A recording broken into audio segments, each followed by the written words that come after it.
Bryant, good evening, good sir. How are you?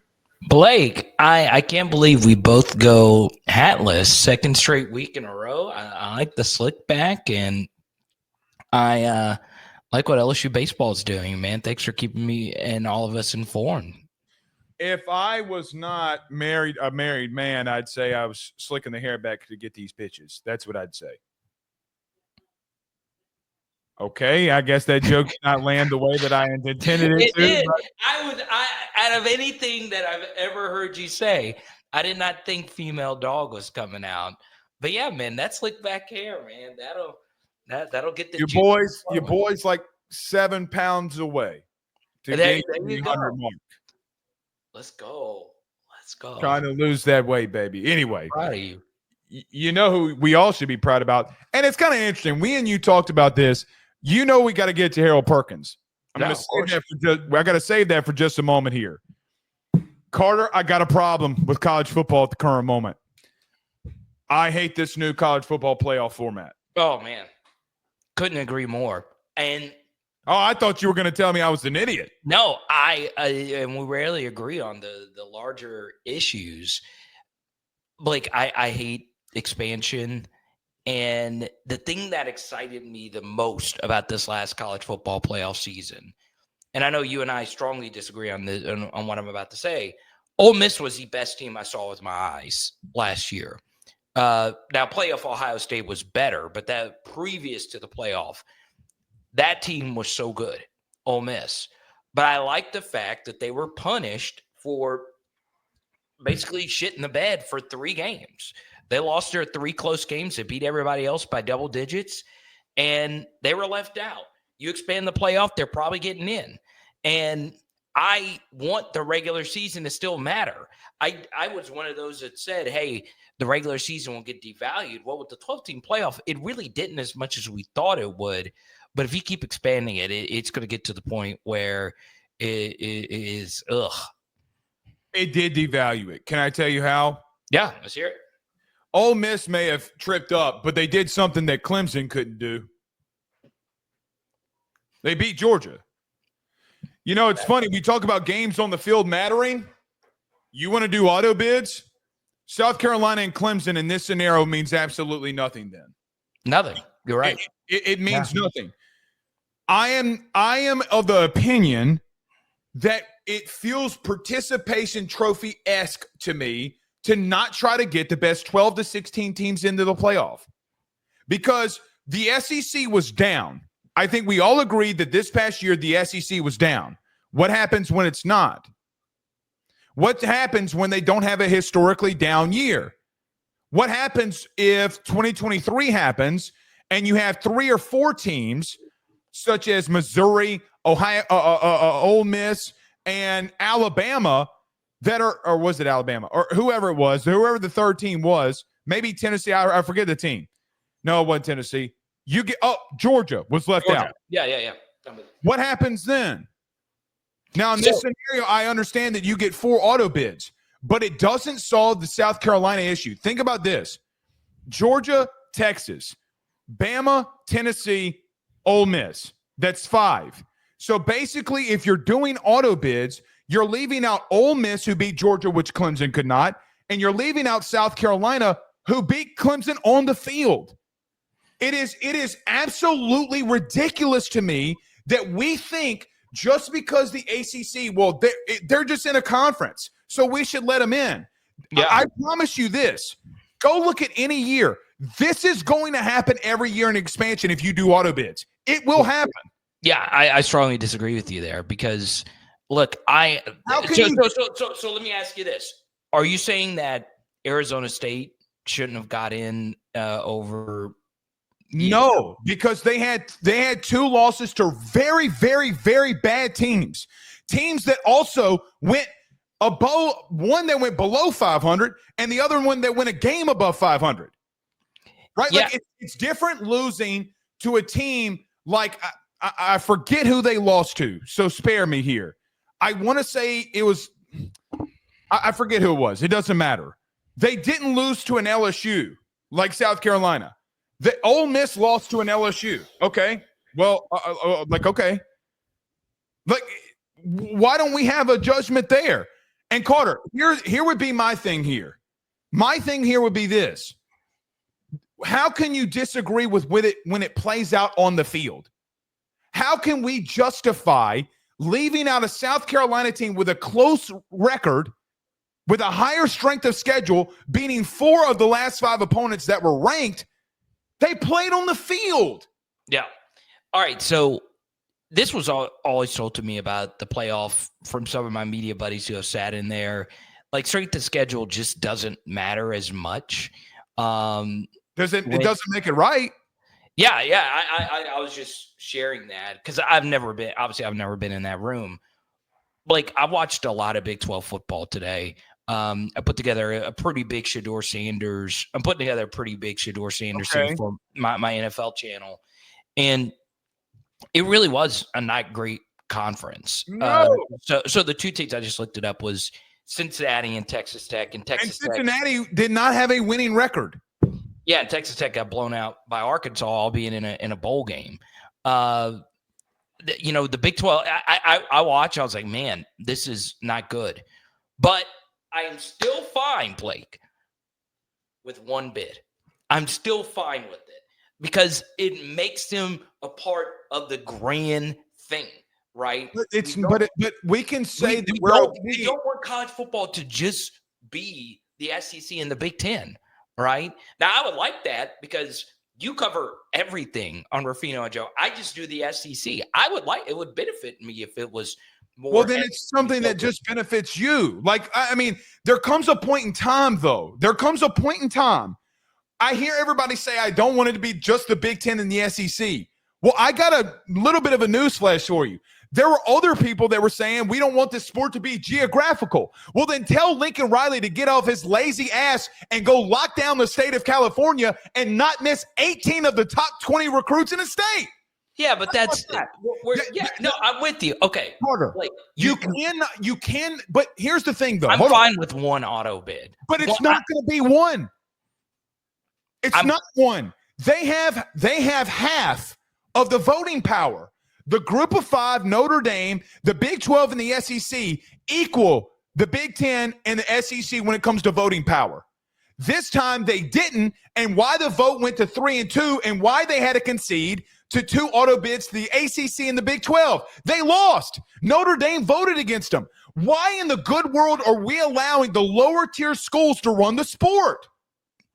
So in Blake Ruffino's perfect college football playoff, you would have no conference champion Clemson and no conference champion. Well, they won the conference championship, but you wouldn't have them in there. I wouldn't give them an auto bid. Can I tell you why?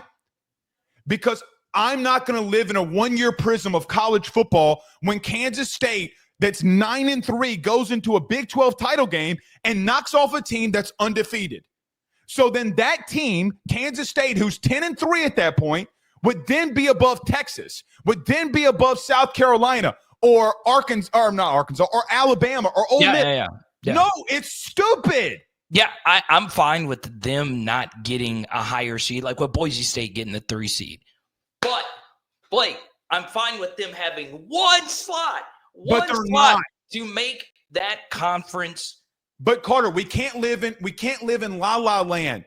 The proposal, La La Land. No, it is La La Land. Full season. Blake Greg Sankey and Tony Petitti agreed to both of those conferences getting 2 teams. You can't be okay with one. Fine, be okay with one.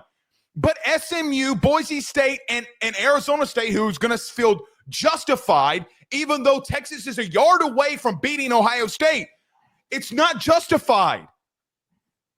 I'm sorry. It is. Carter, if it's more than one for those conferences, it's a 4-2-2-1-1, but the other one is for Notre Dame. They're leaving a spot permanently for Notre Dame. Notre Dame would have to go 9-3 not to get in.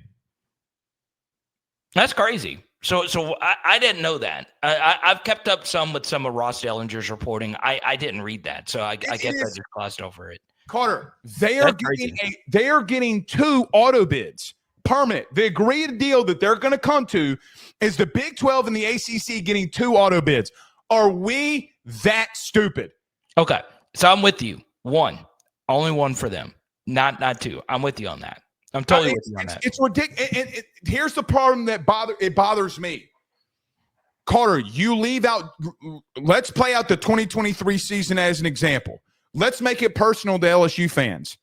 You know what you're doing? You're putting in SMU over Jaden Daniels, Malik Neighbors, and Brian Thomas LSU. That's what you would have done. I'm fine with that. I am not fine with that. I'm perfectly fine with it. Because you lost 3 games. Because Blake, you can't prove this. Bullshit. Jaden Daniels would have pulled their pants down and smacked that ass. Yeah, they would blow him out. Beat their ever-living ass. And you know it, and I know it. I am not about this participation trophy bullshit. That is what this is. But it's the opposite, though, because you're allowing a team that lost, let's just say Ole Miss this past season, 3 losses to get into the field. Do wins and losses dictate how good or bad of a team you are? They do not. I agree with you on that. So then if you agree with me on that, then there's absolutely no way that you can justify SMU getting in over 2023 with Jaden Daniels. It's impossible. I'm sorry. I think in SMU's instance, I'm with you. In SMU's instance, I'm with you. Here's the problem, though. They didn't win the conference championship. So here's the problem. The problem with that is SMU, Louisville, who was 10-4, and got boat raced by Florida State. Those are the teams that we're allowing in here. I don't think people understand what we're allowing into the playoff when my eyeballs can see that Lenora Sellers is going to beat the dog shit out of somebody. They didn't beat Illinois, though, Blake. Both of their starting safeties opted out of halftime. Their 5th string running back played slot receiver. I don't want to hear it. Here's my thing. Okay. Hold on. Do bowl games matter when that happened? I don't know. I was just using it as an extra data point, but South Carolina to me wasn't. Put Illinois in there. How about this? Take the SEC out. Put Illinois in. Please, dear God, put in Illinois. I don't have a problem with it. Yeah, because they're in the Big Ten. In the Big Ten does not equal 10-2 in the Big 12. It just doesn't. So let me ask you this: do you think the SEC and Big Ten should just break off and do their own thing? Yes, I do. Okay. Well, how about this? Especially if you're going to 9 conference games, which was the main thing that I was reading up on, which is, oh, God, we're going to disagree on this? For this instance, yes, because of the auto bids. Yeah, they want to do a play-in SEC conference championship game. That's like me going into a playoff scenario. I'm the 3 seed. I'm the number 3 team in the SEC. I got to play number 4. So me beating Alabama, or me having to play Alabama, is not the same as Colorado and Houston going off against one another. It's just not. I love I've been clamoring for the SEC championship game to be a play-in for so long. It would make it so much better. Okay, well then here's the thing that you got to do if you're the commissioner. You ready? Yeah, let's go. We need a riot at the NCAA building when it comes to targeting them.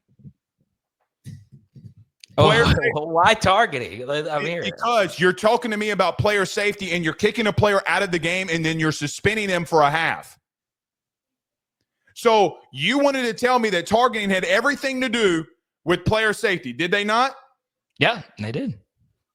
There's going to be a team in a 14 to 16 game playoff that will play 18 games.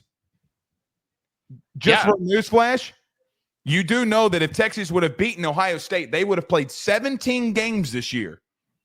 Which is 17. ridiculous. Yeah. So you're going to kick people out. I'm sorry I'm on my soapbox. I just don't agree with Clemson being in there, and we have a format where it played out and one team's on the outside looking in when they beat a team literally with the same record. Yeah, so here's my thing on the play-in. Okay. I love it because I think what happened to Georgia this year was just crazy that Carson Beck gets hurt. and they win the SEC championship game, and they were penalized for it, right? Because they lost a home playoff game, and then they lost their quarterback, right? Changed everything. So I'm pro play-in, but I am, regardless of expansion or not, I am so pro 9-game conference schedule. Now, some of my biggest influences and sources are huge 8-game proponent guys. But I just see a 9-game conference schedule would make college football so much better. And I also think, Blake, us clamoring about this team getting in or this team getting in, the college football regular season is why I'm a fan of the sport. All right. So I have already come to the realization that I'm just not going to get too mad about playoff expansion, even though it pisses me off. And I'm just going to enjoy the regular season games the best I can. It sucks. Like, the sport that I love is just getting torn apart. You need a commissioner. You literally have a guy in Greg Sankey. Listen, people say Greg Sankey's the best commissioner in college athletics. I'm starting with this playoff expansion. I'm starting to call bullshit. Because there's no way that you can justify only 4 bids. There's no way for the SEC. They're same for the Big Ten, by the way. So you think in a 14-team field, the SEC and Big Ten should have at least 4 teams each? I mean, at minimum. Okay. In a 12-team field, I don't agree with that, but in a 14-team field, I'm open to that. Well, I mean, listen, what got you in trouble this year? What got you in trouble? Auto bids. It doesn't solve your issue. I promise you. Well, it doesn't solve your issue. It wasn't just auto bids. It was the conference championship thing. I mean, it was such a mess. But keep going. No, I mean, it is your biggest issue. You cannot justify to me that a 4 seed should be Arizona State. Sorry. No, yeah, I'm with you. But there's a difference between auto bids and auto higher seeds. Would you agree with that? They're not changing that. They should. I'm with you on that. They should. Yeah, they should. Yeah. Again, if the Big Ten has 7 teams that should be in, we all know that they're better than the team that we're just letting get in there. I mean, Carter, come on. I mean, like, it is. Hey, I'm going to say something it's clearly a joke, even though it won't be taken that way. Make the playoffs great again. I'm with you. I see it on my feed all week. Make it great again. All right. Let's get to some stuff that we will agree about here. Yeah, look, I'm sure, but last thing, I am shocked that, let's just say if you had, the perfect amount of SEC bids, are you pro 9-game conference schedule? Or? I'm not. I am not, because again, it's not created equally. But my biggest retort to that would be that the SEC would be more equitable if you go to a 9-game conference schedule. No, they're going to beat up on each other. Yeah, no, I'm just saying the actual teams in the SEC would have a more equal playing field because the schedules would balance themselves out more. Why am I trying to make equality? The sport, the definition of sport is literally for 60 minutes, I line up against another man to show who's better. It's not my job. A 9-game conference schedule better serves that purpose, does it not? Because because the reason it doesn't is because the other teams and other players in other conferences don't have to go through that same exact gauntlet. I'm with you. All right. I'm with you on that. But why should I do that if other teams have lesser opponents? When Indiana doesn't play but one ranked opponent and gets beat, why in the world should I play more conference games? Yeah. Okay. So the Indiana point, they're in the Big Ten. Washington isn't going to be as bad as they were this year, nor will Michigan. So that's probably Michigan's team next year is probably going to beat Indiana's team last year. They just got Michigan on a bad year. It's not going to be as down as it was. So we can make the same argument. But again, you get back to the same point here. for me that I can't get past that. Listen, I'll promise you this. I'll come back to this video and I will clip it myself if I got to. Come 2026, you're going to see what it looks like, and there's going to be 2 teams from the Big 12 and 2 teams from the ACC, and we're gonna all flip our shit. Yeah, I'm not for that, but yeah, we'll move on now. Okay, I can literally talk about this for hours. I could too. I mean, me and Joe got in a shouting match. Well, me and Joe got in a shouting match. I get so passionate about that specific topic because it's so stupid to me, but maybe not to others. I don't know. No, it's my favorite topic in all college football. It's not the playoff, but structure.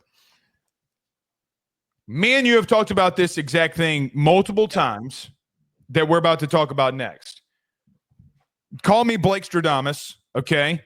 That's what I want to be known as. Harold Perkins is officially moving to star per report. Carter, I'm just going to open up into you. Thoughts? Yeah, I think it's fine to ask a very important question if he's an every down player, okay? It's perfectly fine to not be an every down football player, okay? Blake, I'm very happy to call a friend of mine, Ron Brooks, right? Ron Brooks was the 6th man of the dime package of the greatest defense of all time. Blake, he had 2 pick sixes. You know, like Tyrann Mathieu went out for the Auburn game. We're talking about the arguable best college football defender of all time. And Ron Brooks stepped in and got a pick 6 versus Auburn. He was a phenomenal player, okay? Did he play on every down? I'm sure he would like to, okay? But he was still a very, very, very effective, good football player. And look, he had a decent NFL career. It's fine, okay? It's perfectly fine to not have Harold Perkins on the field for every single snap, right? Because that's kind of how he was eased in during that 2022 season, right? So, and that way, you know, you kind of mystify what you can do with him when he's not on the field every single time. And what would happen, Blake, is offenses were able to attack him, as you've made that point a gazillion times, even during that 2022 season. They did attack him. Let's call it what it is. Teams when his snap count, and this is just what I would tell everyone, when his snap count began to increase, teams began to pick up on trends on where we would put him defensively, and they would run at him, okay? So that was when he started to not be as effective as he was at the beginning of the season. It was Texas A&M and it was Georgia. It wasn't just the fact that, you know, he was younger and he was only a true freshman and his run defense wasn't that great. It was that he was on the field more, right? It's that much harder to make these big explosive plays when you're on the field every single snap, right? So it's perfectly fine. It's not anything against him because he is such a unique player, but it's okay to admit that maybe he is better served as just a sub-package guy where you have him at the line of scrimmage or you can back him out and do some more exotic things with them.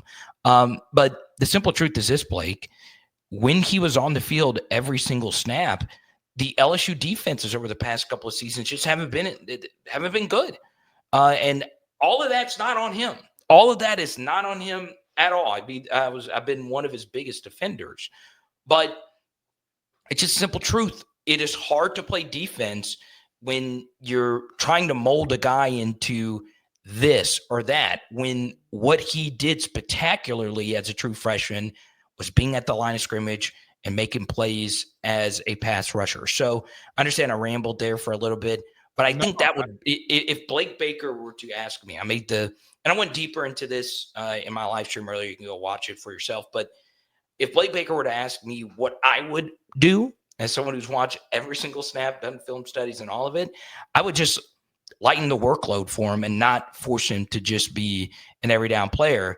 And that becomes easier if Whit Weeks is healthy and if Devon Keys takes another step, and if Wes Weeks becomes better. He is older and he is playing alongside his brother now.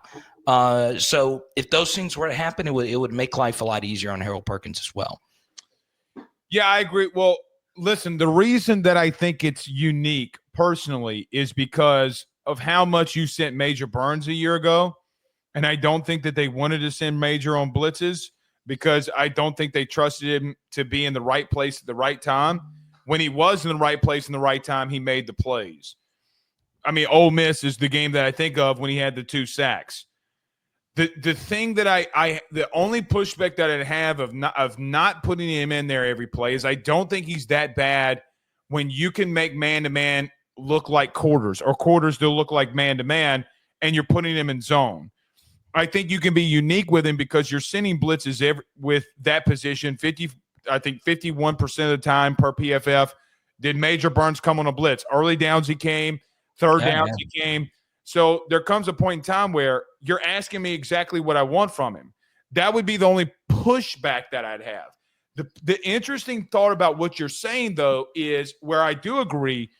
I do think that LSU could be elite at one level. What they're going to do at a pass rush perspective, if you can actually for once defend the run and make teams stay in 3rd and 7, 3rd and 6 plus, whatever it may be. You have Pyburn, you have Perk coming off an edge too. You have Butler that's been really good in the interior. I know you did a film breakdown of him, right? Yeah, very good. Then you have Patrick Payton on an edge. Whatever you want to do in the interior, do in the interior. Push the pocket if you got to. I think that position group of getting after the quarterback starts to become asking the question, can it be elite? Look, man, they knocked that part. I think they knocked it out of the park. The problem with that is when they don't get home, I don't know if the linebackers have shown us enough that they can make the play when they need to, weeks included. Yes. Or can you stop the run in general and get them in those situations? Look, let's call it what it is. What advanced Notre Dame to the national championship? They led the country in third downs that were 3rd and 6 plus. Herb Street talked about it at least 27 times when it came to during the national title game. Listen, man, I don't know how you utilize him, but unless you do slide protections, which basically it is with the offensive line, you just slide to the left, slide to the right, crisscross. I love that. Crisscross. Everybody clap your hands. So either you're going right or left to wherever he is.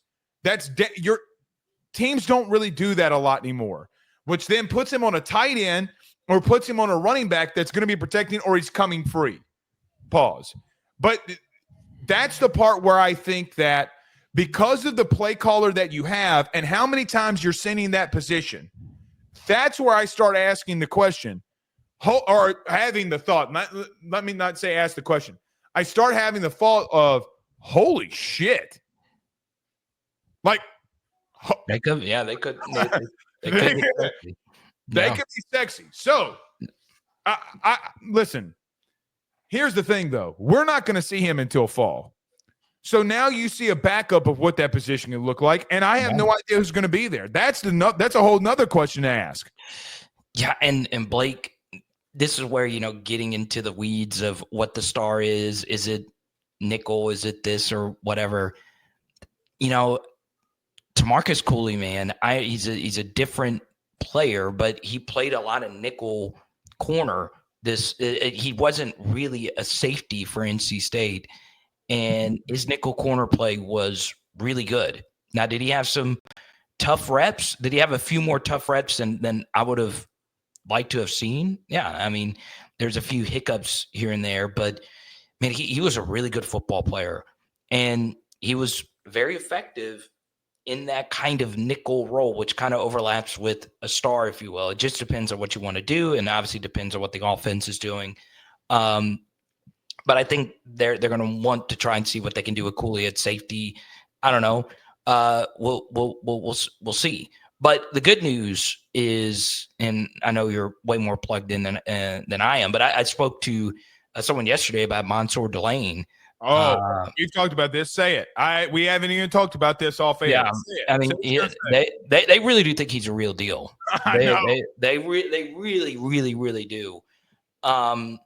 And like I've said, they think he's the best defensive player on the team. That is what I've heard. Yeah, basically along those same lines. I haven't heard basically that, but man, he's good. I mean, I honestly think he would have been drafted in the 3rd or 4th round. I mean, he's really good. So that obviously excites me. So who else is going to step up alongside him? They say Jakeem. I have heard that the Johnson kid from Florida. They're like, listen. You mean Jakeem Jackson? Johnson. No, sorry, I think he said it, but it's fine. Jakeem Jackson. Sorry. Listen, man. Everybody, myself included, thought that he would just throw DJ in there, and I think that he will to some aspects. Yeah, he'll play. Yeah. I mean, look, it's going to weed itself out. That's what they see right now. But then it asked me the question too. Like, if we're going to talk DB, where does Ashton Stamps go? My question with Ashton Stamps is, can he play free safety? You don't have a free safety. At least I know Ashton will actually give me more effort than I've ever saw at that position. Yeah, I'm fine to try him. I mean, I don't. And this is go ahead. Yeah, nothing is. Stamps was really struggling at the end of last season. I mean, it was tough. And I will also say I'm just not as high on Jakeem Jackson as others, but I've also heard the same thing from the same person that it's looked good at this point in camp. But we'll see. Obviously, he's got the traits, top 100 recruit. Corey liked him, obviously coming out of high school, and he's one of his guys. So I'm excited to see what happens, and hopefully Lance Guidry, the new addition, who we've talked about plenty of times, is going to add a lot of juice to the secondary. I hope so too. By the way, speaking of people that I keep hearing people talk about, if you're a running back in that room, Harlan Berry has passed you up. I'm excited, man. I'm excited. I'm really excited. The guy just glides, man. He doesn't run, he glides. I mean, he's something. I heard that a throwing session happened and he couldn't get stopped. Let's go, man. He's got juice, man. He's got real juice. Obviously, I worry about his weight, but that's what I was about to say. Yeah, but some guys it doesn't matter. So hopefully that is the case next year. I hope so too. All right, Carter, the Power Bryant. Good evening, good sir. I love talking football with you. All right.